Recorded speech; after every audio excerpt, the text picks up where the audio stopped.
Thank you, Juan. Thank you, the organizers, Juan, Ricard, and of course, dearest Gemma, for having me here and for having us here to discuss, indeed, as you said it in your opening, how do we read historical scandals, and after the church, I invite you in the railways. It's a bit of a transition. This is the context of my presentation today. Maybe I will the full screen. No? Which one is the first screen? The first screen, it was the one that you this were one? Yes. Thank you, Juan, for your kind presentation, and just to acknowledge whom must be acknowledged. This particular research that I'm presenting is part of a project that has ended and was dedicated to transportation infrastructure, indeed, and I do my duties. In 1875, Sturza, Dimitris Sturza, former Liberal Minister of Public Works, published a long article in the Liberal Party's newspaper in which he denounced rampant corruption, political corruption in Romania. Accusation was so harsh that he published his pamphlet, his article, under a pseudonym. Sturza unambiguously, and you have his portrait, he unambiguously blamed widespread corruption on the expensive railway concessions. Though a major advocate of the railways while he was a minister, he now denounced that the railways were too many, too expensive, and they were concluded with contracts with crooks. More specifically, this high-profile statesman, as you can see with the long career already when in 1875 when he wrote his pamphlet, he pointed his finger to the notorious Strasbourg concession. Just a few words about it because Andrei Sorescu will tell you much more about, but that I need to introduce the context. So specifically, the Strasbourg concession was in his focus. 1870, while the construction of the railways was well underway, the concession, Strasbourg concession, turned into a major national and international scandal as the concessionaire, this Prussian Jewish banker Bertel Strasbourg, declared the bankruptcy.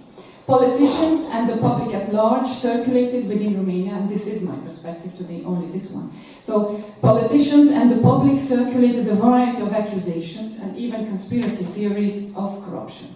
The scandal, the Strasbourg scandal, reached its climax in 1878 at the Berlin Congress, when the Romanian state was forced to solve the really hard financial intricacies that bankruptcy generated. And then ultimately the Romanian state was forced to nationalize the Strasbourg-built line, buy back and give the Prussian investors back their money.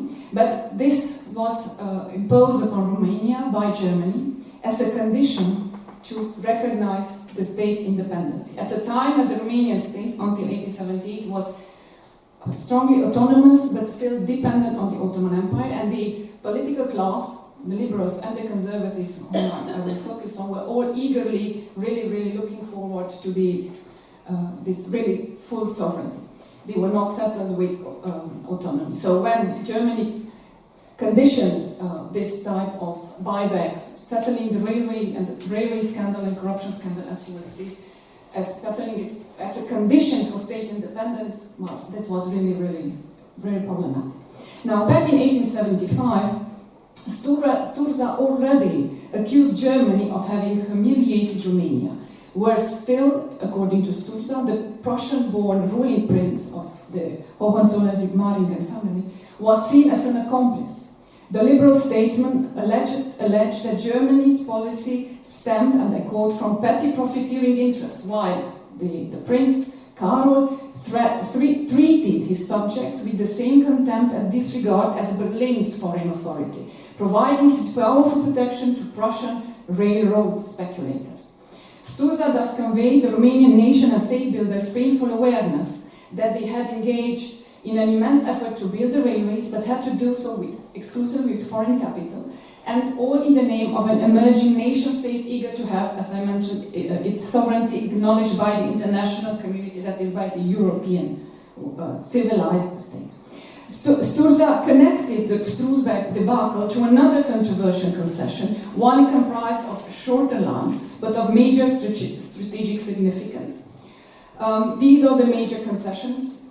I mentioned them here. The last one is the company represented by the British entrepreneur, it's the third one, by Crawley. And Sturza enumerated explicitly some of the members of parliament, MPs of the Conservative parties he's accused, whom he called Crawley's known associates, members of the railway company but commissioned by their master, Crawley, the British entrepreneur, to buy other MPs' votes. Allegedly, this was a case of blatant and shameless bribery, he wrote.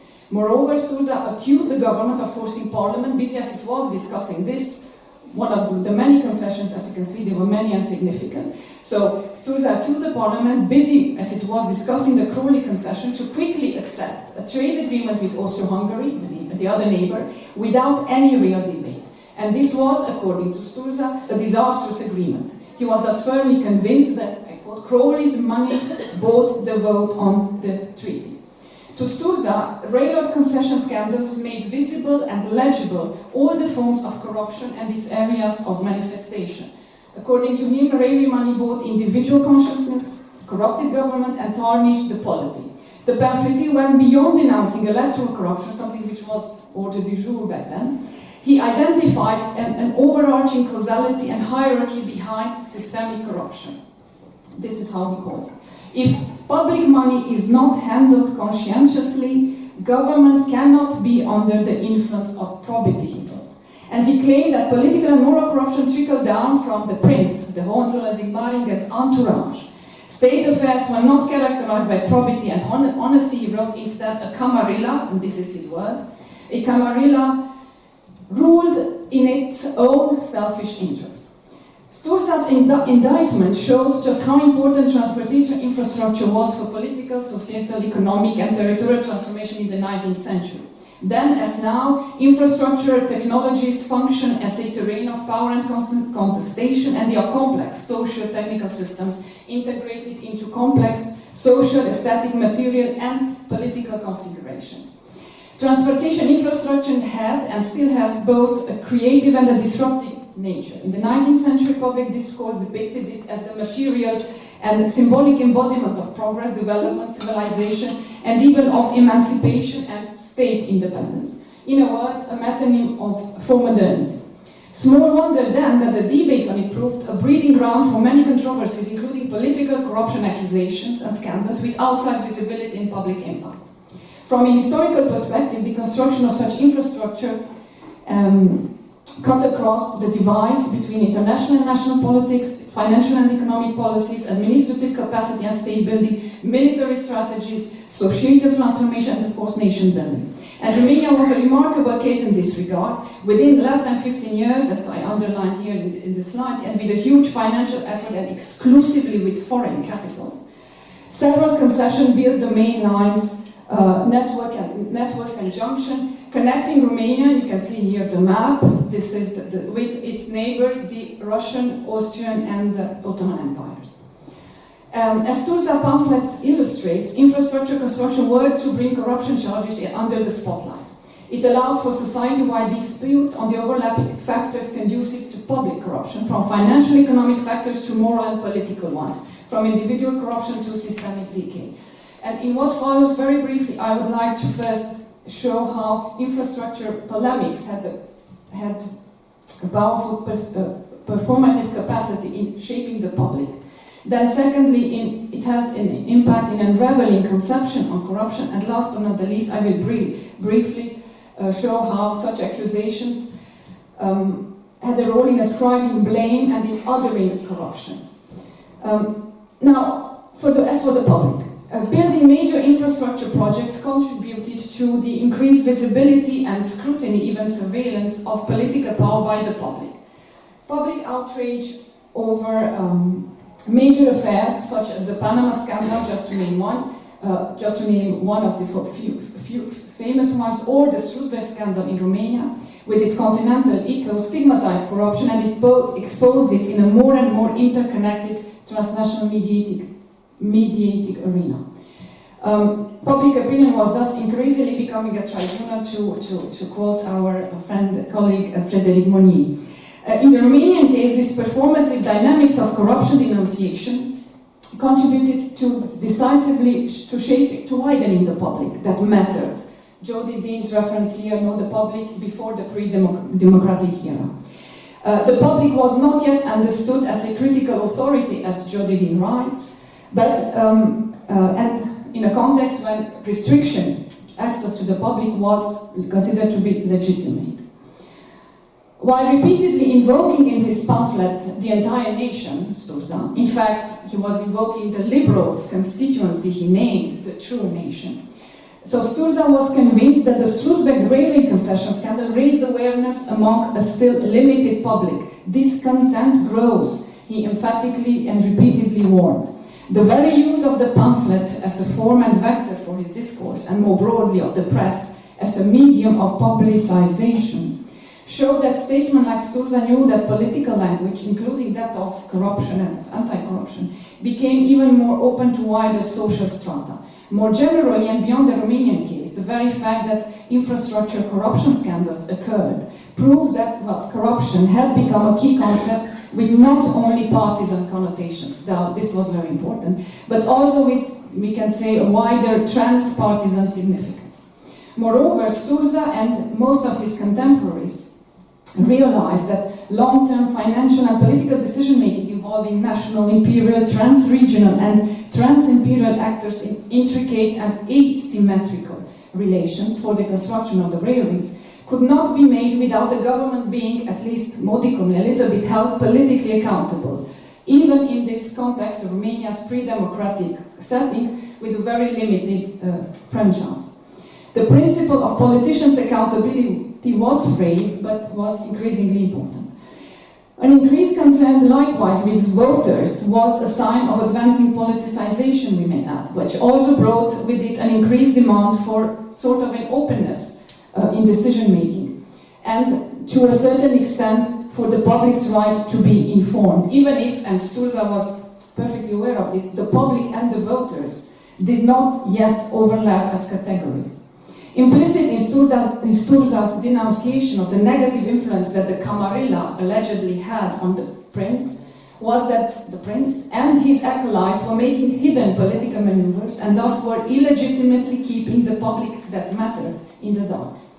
Denouncing occult political maneuvering was consubstantial with political corruption scandals, and it was a key trope in Romanian politics at the time. Likewise, implicit in many political scandals, and in the Strasbourg scandal as well, was that, publicity, even if partisan, still party-based, was becoming, increasingly important, and that concealment was slowly losing ground. Slowly, very slowly, at the beginning of democratic politics. While Sturza rhetorically referred to the entire nation in order to legitimize his denunciation, his polemical positions were unambiguously partisan. Through the political instrumentalization of a corruption scandal and its mediatization, partisan rivalry acted as a magnifying glass. The liberals and the conservatives, these were the rival partners of that time, monopolizing politics and the political sphere in the second half of the 19th century.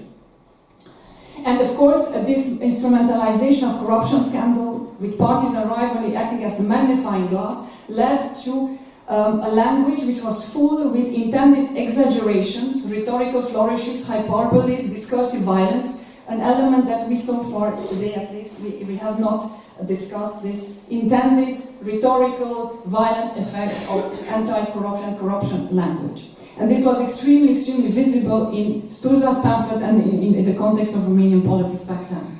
And this competition between the liberals and the conservatives was particularly vigorous, and railway concessions revealed for Sturza the systemic corruption of the regime, the political regime that the conservatives had created while they were in power from 71 to 76. So systemic corruption in this sense was the regime dominated by this bipartisan logic of the conservatives and denounced by the adversaries, the antagonists, by the liberals.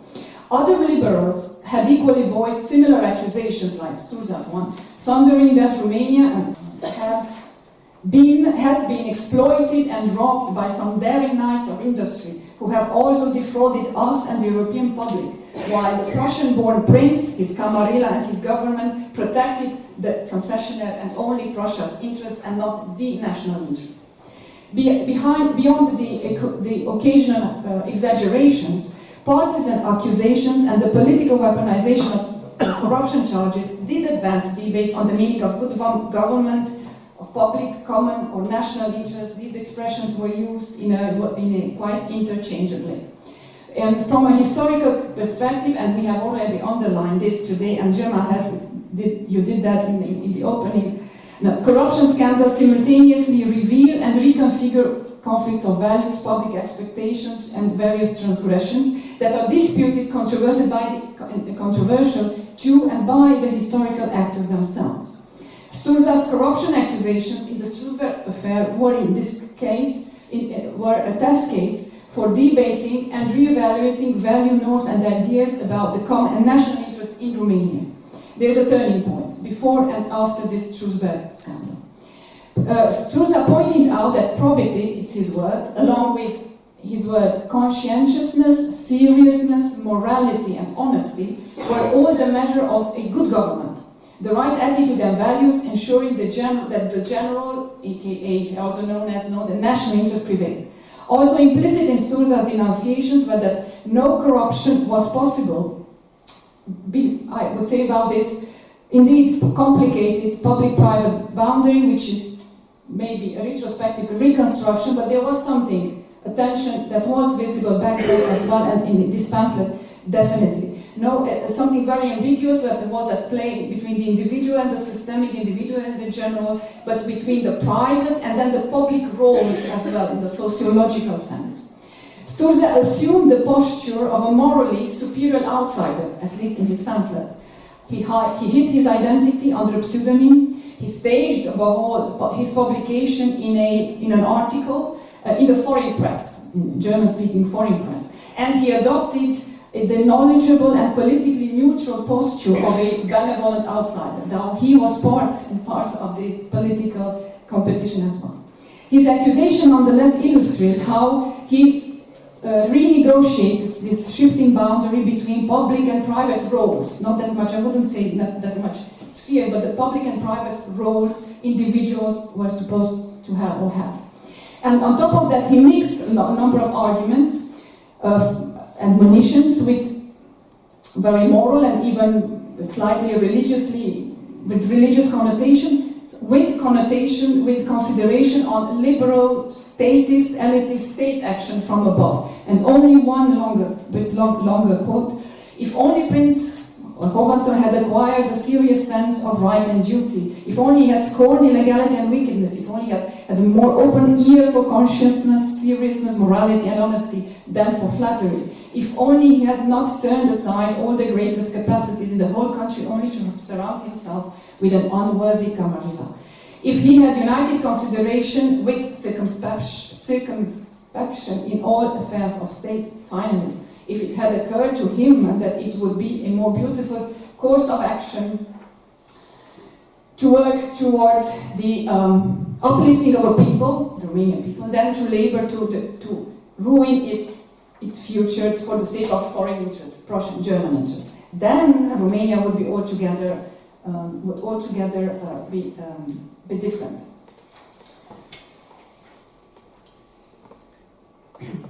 Thirdly, and last but not the least,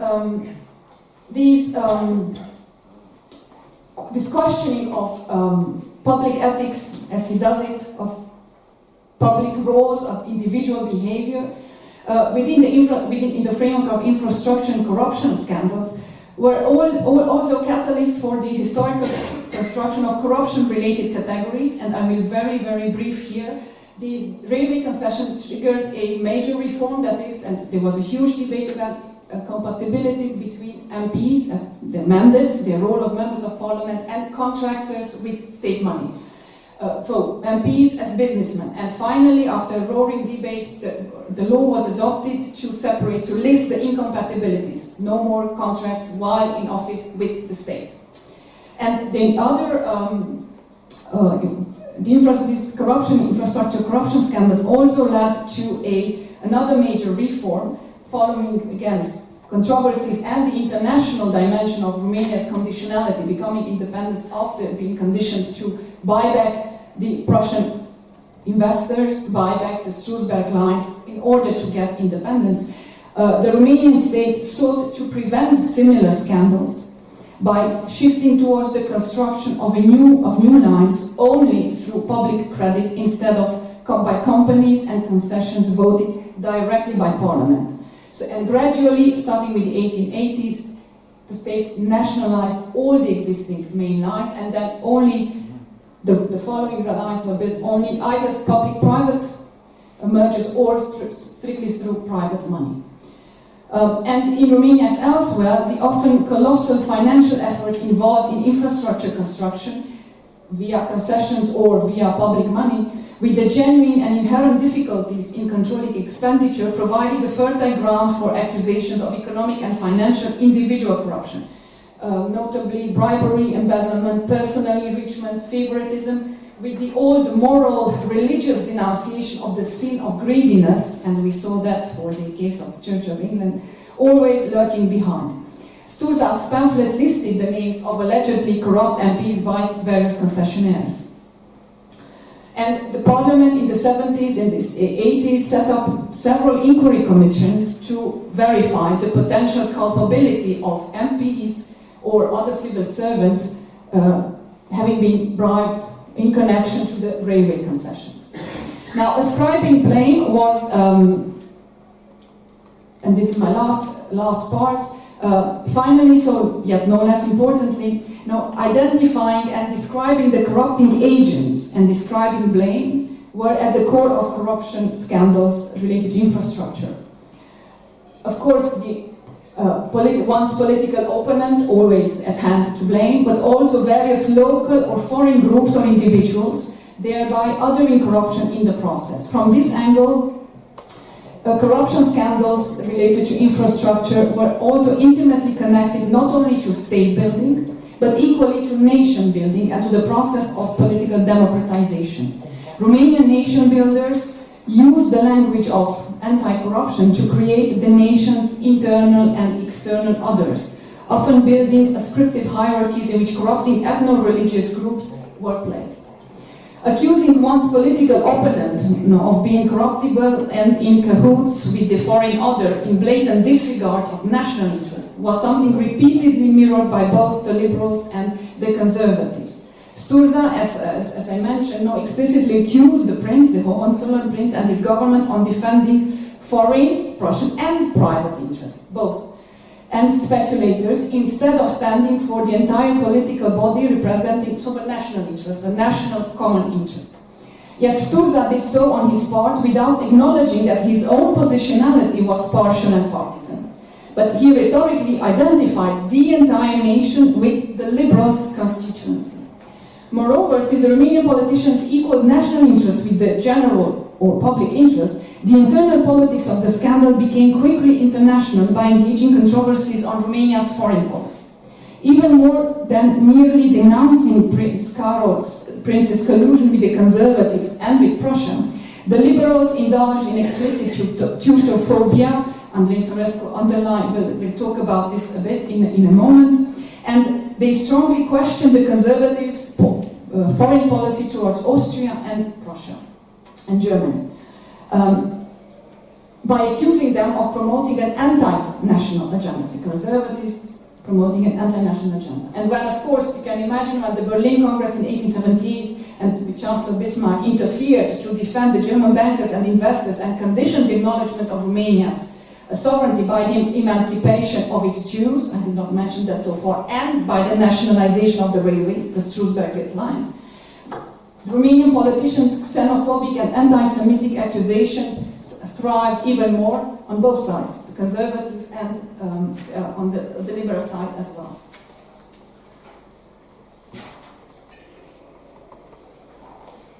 In his pamphlet specifically, Sturza was blaming already the German officials and entrepreneurs who were allegedly ready to engage in shady business, speculations, embezzlement and fraud, and to infiltrate local decision-making to gain local accomplices and to corrupt from within. He also feared that the trickle-down effect he also feared the trickle-down effect of corruption. And he described its workings as a kind of moral contagion that would ultimately, coming from upwards from the prince, that would ultimately spread to the entire social and political body. The very worst kind of corruption then was that the one that induced and spread by the powerful and occult group closely tied to the highest decision makers, the prince and his acolytes, and a foreign great power, Prussia, and its interests. Other liberals were even more explicitly accused local politicians of being in the pay of foreign interests and worse yet of Jewish interests.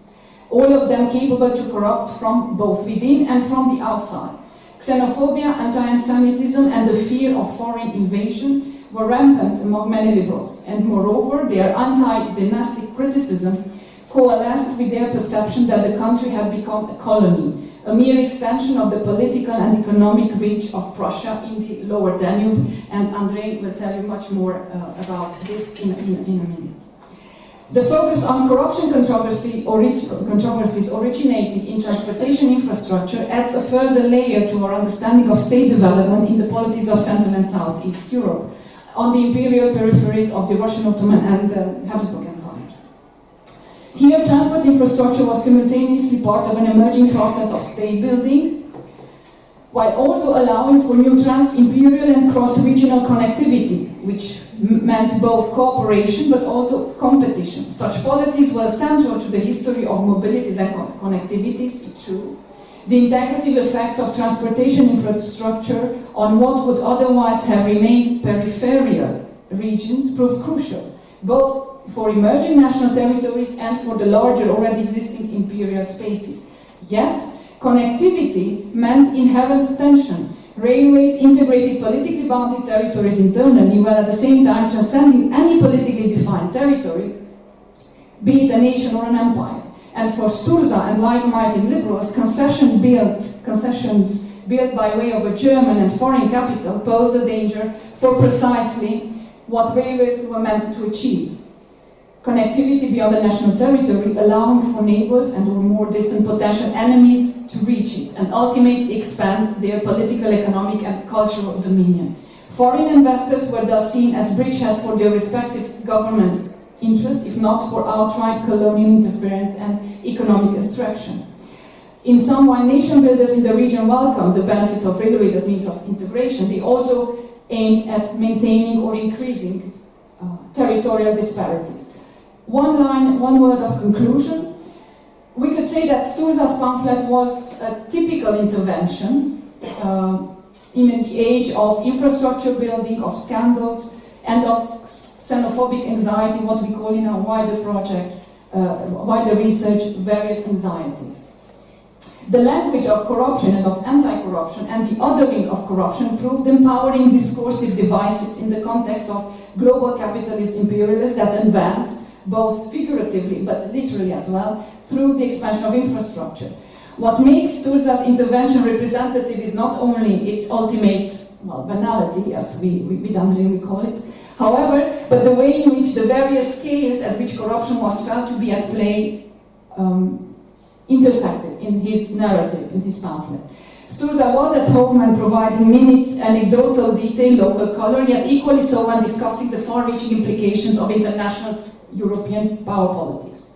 By choosing a German name, pseudonym, he articulated his criticism from what was intended to be the position of a foreign observer who, through part of a reviled outgroup, German pseudonym, had managed to rise above his own national interest to defend the truth, probity, and even the honor of a small nation. This was, of course, hardly a convincing disguise, even if the liberal press reprinted his pamphlet in several translations and played along.